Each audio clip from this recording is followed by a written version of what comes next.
Great. Hello, hello. This is Manuel. You guys know me as Coach Moose, and for a lot of you, you've been reading the blog now for 10 years. I can't believe it's been out there for 10 years. It's nuts.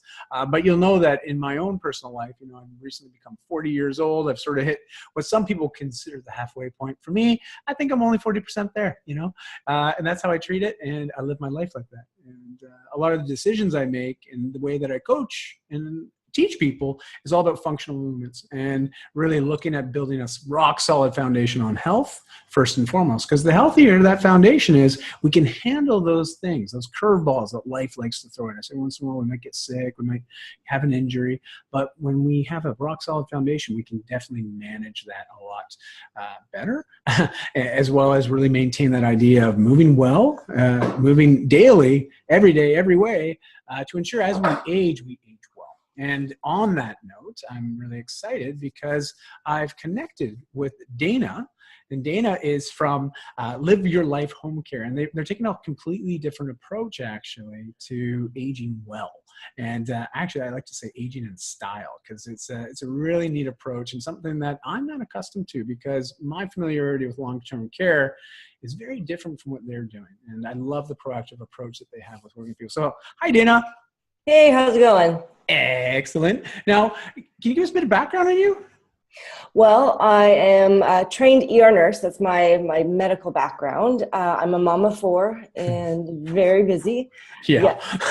So, yeah, and I'm transitioning out of the hospital and into working more and more with seniors. So we really, they have my heart. Mm-hmm. They are a neglected population, in my opinion, working in the ER for so many years. Mm-hmm. And I just saw so much more that could be done for them. Wow. And I mean, ER, that's when you see people in that, like you're seeing people at a moment when, something bad's happened, right? Like right. Ultimately that there's something catastrophic in their opinion. Is generally, yes. What were you usually seeing as a common reason why they were coming to ER? For the elderly, a lot of it is falls, broken hips, broken bones, strokes, heart attacks, that type of thing. But yeah, the thing that's very detrimental is the broken bones, because as you age, it's harder and harder to heal, and it takes longer. One of the statistics I like to tell the seniors is every day that they spend in bed, they lose 10% of their muscle mass. So wow. And that's why now after hip surgery, they get them up the very next day and get them mobilizing, because they don't want them to lose their muscle mass. Well, I've read some stats about that, and what's interesting, I've redone my precision nutrition certification, so just talking about how we fuel ourselves and some of these ways that we sometimes neglect how we fuel ourselves. And they had a section where they really were talking about geriatrics and just some of the malnutrition aspects and how it can lead to bone decay and ultimately a lot of these issues. And so I'm sure some of these issues, and before we jump into that, because I want to really dive into sort of what you're seeing as far as trending and why you guys have come about with the services that you have to take this sort of proactive approach of really, quite frankly, empowering people as they age to age well, but also to transition them through different stages of life, but very, very well. And to ensure that quality of life is extremely high. And so Live Your Life Home Care, can you give a quick background on that before we dive into that conversation? So Live Your Life Home Care, we really focus on helping people maintain their independence. So what I do is I go into their homes and I find out what their barriers to independence are. For some people, it's yard work. Pardon me. Some people, it's laundry. Making the bed, tucking in the sheets is actually really hard for the elderly. So if that is something that they can't do, well, we provide the services that we can go in and help them with that. We want them to maintain their independence safely, but also be able to just live their life and be able to get out and about and do the things that they love. And sometimes the burdens of every day stop them in their tracks. They don't want to go outside. They don't want to go for a walk because they're afraid of falling. But if they had somebody walking with them, then they would go out for a long walk. So we just want to walk alongside them in their journey. And so now I did a lot of research on your site and sort of the various programs, and you sort of identify these different stages that people move through as they age. And so you sort of allow them to figure out, well, where am I right now? And then you provide them customized solutions to really allow them to transition between those phases, ultimately trying to keep them out of long-term care facilities Right. for as long as possible, which is For as long as fantastic. Because before we talk, well, actually, maybe you can just explain why that's a very important thing. From what I saw, statistically speaking, it's not a good thing when they end up in a long-term care home. It's not. Typically, people decline a lot faster when they're taken out of their familiar environment and put into care facilities. It's a loss of identity. And when you have that loss of identity, it leads to a greater increase of depression and just a faster decline in the elderly. And some of that, I mean, I'm sure that's psychological and emotional, but also, I mean, are some programs specifically designed in some of these facilities to help them with, I guess, still moving with purpose every day? Like, I like to think about physical fitness and just, They do. you know, yeah. A lot of residences do have the active living component. They have music therapy come in. I think a couple of facilities even have a pool associated with them. Nice. That's great. But when you consider the average in BC, in all facilities, they get 2.36 hours of care per day. That's hands-on care. So even if they're in a 24-hour full care facility, they get an average of 2.36 hours of care. That's it. So wow. So we like to go in and spend actual quality time with our clients.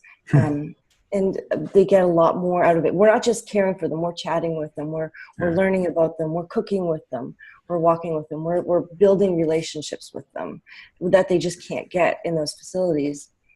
Man, I gotta say, I love that. Like, you really, for a lot of people out there, they know I'm a big fan of Bronnie Ware. And I don't know if you're familiar with Bronnie Ware, but she wrote The 5 Regrets of the Dying.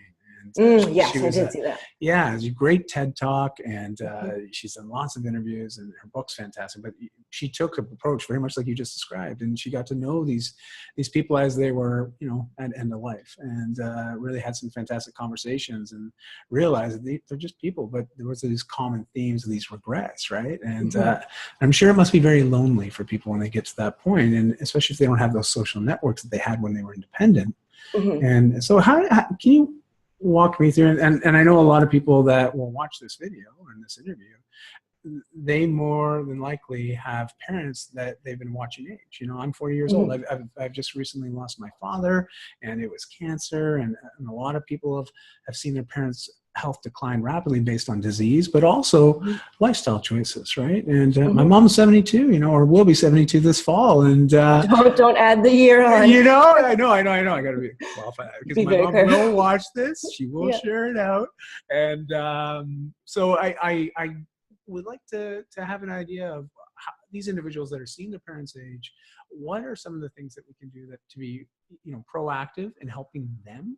Because again, as much as we want to, as their children, to help our parents, sometimes you know they're very set in their ways. Let's just be honest. They are very set in their ways, and that is one of the barriers that we find, the difficulties we find in providing the care, is that people are stubborn. They don't want the help. So my suggestion is to start with the basics. So once you start noticing that they're having a little bit more difficulty around the house or in the yard, get somebody in to help them. Get a cleaner in.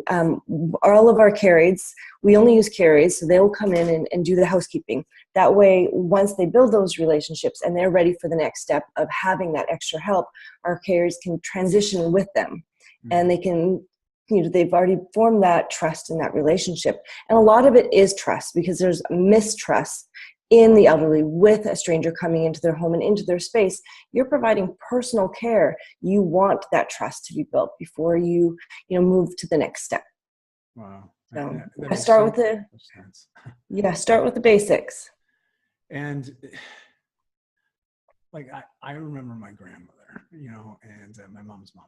And I remember her slipping and falling one winter in Toronto. Her hip. She was hospitalized, you know, and she got sick. You know, and it was like pneumonia. Hospital-acquired pneumonia. It's a thing. Yeah, and it was just horrible. Now, fortunately, she did. I mean, she survived that, but then later on, eventually had a stroke, and then we saw her health decline. You know, and but it was interesting to sort of see that domino effect, right? Like one major incident, and then boom, boom, boom, boom. A series of other events happening short succession, you know? And I guess, because I see it a lot on the health side of things, even with younger people, right? They wait until they have a doctor look them in the eyes and say, if you don't change your ways, Yeah. you're gonna die, you know? And Yeah. it's unfortunate. And I hate to laugh at that, but I laugh only because it's cliche. You know, like It is. I see it so often now. And I'm curious, in your industry and what you're working through, is there some telltale signs that we, as the people that are wanting to help, you know, this generation that supported us and help them through this next phase of life, what is it we can do to sort of, I don't know, even broach that conversation and get them started to realize that this is actually a good thing for them? Right. Just come from a place of love and honesty. Really, you know, mom, I've noticed that you're having a little trouble washing the floors, or I really don't want you to fall. Can we please just, you've earned the right to have somebody come in once a week just to tidy up. You don't have to have that burden on you anymore. Go out with your friends, go down to the beach, do something else, and have somebody come in. Just the little steps, start with little steps again, not the, hey mom, you know, I think you need somebody in, you're going to fall, you're getting old. No, don't do that. Don't do that. So that would be really bad. Yeah, no doubt. Yeah, I know my mom, she'd be like looking at me, giving me the evil eye, man. And I'll tell you, mom stares. You know, you got 4 kids. I'm sure you've got the mom stare down. I've got the mom stare down. Yeah. So, well, they are fiercely independent, and anything that you can do to help maintain or give them that sense of independence and the sense of, you know, we're not taking it away from you. We're actually giving you more independence by giving you help. And on that note, you know, with the help aspect and this long, you know, a carry that comes into their home to assist them with some of these basic tasks that we would think is basic. And I can imagine that's where the realization, or at least the self-realization that, wow, I am getting older, because what I used to be able to do on my own, I do actually need help now. And I think that's really neat that you're able to help them with some of these tasks gradually as that starts to happen. And do you find that, well, I got to say, this is fairly new to me because I'm not accustomed to this kind of level of service, to be honest. You know, I'm more familiar with sort of that ultimate end result where people end up in a long-term care facility, you know, as we used to say, an old age home. And I'm curious, there's, on your site, you talk about all these different packages. And when I say packages, it's really just you're identifying common situations and sort of customizing solutions. So can you walk me through, like, me as someone, my mom's nowhere near there. She's got great mobility. Mom, love you. I'm just talking to the camera. Mom, because she's going to watch this. Mom, I love you. I know you're all good. But for people that might have parents that are getting in that situation where they need to have that conversation and they want to sort of walk them through this, what are sort of those options that are available, and how can people determine what makes the most sense? So as far as options, we have the 3 levels of care, and basically it's your basic. That's if somebody comes in to clean, to help out, to help bathe and shower, that type of thing. And then you get into more of the nursing care, which is the medication management and ensuring that they're taking their medication, ensuring that if they have any wounds, we provide wound care. We have specialized foot care nurses, which is just quite the thing. I applaud the foot care nurses. I'm not sure I could be a foot care nurse myself. And then the specialized nursing care. So if you have a trach, if you have any sort of really complex medical needs, that we can come and help. Dementia support. So what that means is dementia takes a variety of forms in so many different people. Now you would have 56-year-olds with Alzheimer's. You can have 89-year-olds with dementia. So it runs the gamut. So some of them are just slightly confused. Some of them get violent. So you need to have that specialized training to be able to go in and deal with them. So we have specialized training for all of our staff that can go. And sometimes all they need is the care aides to go in and be with them and to walk them because they're just slightly confused. But our care aides, again, as the dementia, as the Alzheimer's progresses, can progress with them as well. Jeez. Which is kind of nice for them. That I can imagine would be great. You know, just at least especially, I mean, I've seen people with dementia, and my stepfather, you know, he would go in and volunteer often at it's called the Golden Plow. This where my mom actually works. Yeah. Great name. Oh, okay. It is a great name. But he would go in and volunteer and basically play cards. And Mm-hmm. I know there was one gentleman by the name of John who unfortunately recently passed a couple months ago, and but he'd go in and play like just cards, like crib, right? And love crib. But he also saw that just that decline, right? And certain It can conversations. be a slow and steady decline, or a very steep, fast decline, and it varies. And in my years, I've never seen really a rhyme or reason to it. It's just you never know. So. And so, I mean, there's some pretty startling statistics, but most of the stats that I found, a lot of them were based on old census data. Like, I haven't seen a lot of really new updated stuff. Now, you being in the industry, maybe you know a few stats that are more relevant. When I say relevant, just meaning that newer than the last couple of years versus something that I've read, you know, from 8 or 9 years ago. But because where are we at as far as the Canadian landscape goes right now with the elderly population? With the elderly actually, it is the fastest growing population in Canada. Wow. So they grew. It is the fastest growing population, more than like brand new babies, more than teenagers. And then the interesting part, the second fastest growing population is let me say this right, the centenarians. Really? Wow. Over 100, yes. Yeah, so when you consider the 65 and older is the first, like the top growing, and then the second is everybody over 100. Wow. So the landscape is changing, and there's going to be a lot of seniors. Yeah. So now, being that you're running a business and it's in Canada, does the Canadian medical system, is it support or at least help people with some of these services, or is this something that's more elective or on top of? What type of services do you mean? Like what we offer? Yeah. Is it, or is this something that families would need to plan for? And it is something they need to plan for. We are a private private home care, so we are not funded by the health authorities. There are funded beds in long-term care facilities. There is home care. They do not provide a lot of hours, and it's actually very hard to get home care to come in. It's a big process. So to plan it out, if you have extended health benefits, that's one way to claim them. Also, we are now Veterans Canada approved. Oh, so cool! That's great. We can work with veterans in their care needs. So yes, it is definitely something you should plan for, but there are options available. Yeah, and I think that's fantastic and something that should be identified. And main reason being is I think a lot of people, especially I have a lot of readers, it's just all across North America, and I know we'll also have people in the U.S. And I in my research, I found there are similar companies offering similar services, but it's all private sector, obviously. Yes. But it's I do recognize that you get what you pay for. You know, and things happen very quickly in the private sector. However, there is a value, and there is a number. You know, there's a fee for service, and but I know even with my father going through what he went through at the end there, we kept him in his home. You know, as long as we could, and but there's only so many hours you can book, right? And so I really like that more custom option, and knowing that you can bring someone in that can really satisfy the needs that you have, you know? Yes. Versus being dictated by a box. And we work really hard to try and meet the specific needs of each client, because everyone is different, and not everybody needs, 4 days a week or even 2 days a week. So we will work with the clients and on their individualized needs.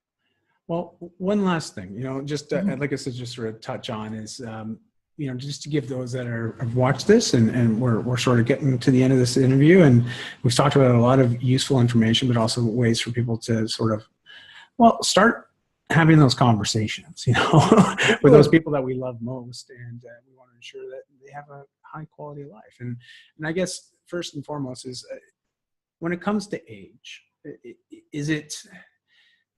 I want to be sensitive, because there might be some people that watch this and they are a little older. And is there a definitive way of sort of qualifying when someone might be ready to really accept this? Like, I know that's a bit more out there, and I'm being very delicate in how I phrase it, but like, when should someone get real, and say, listen, this is something I really got to look into?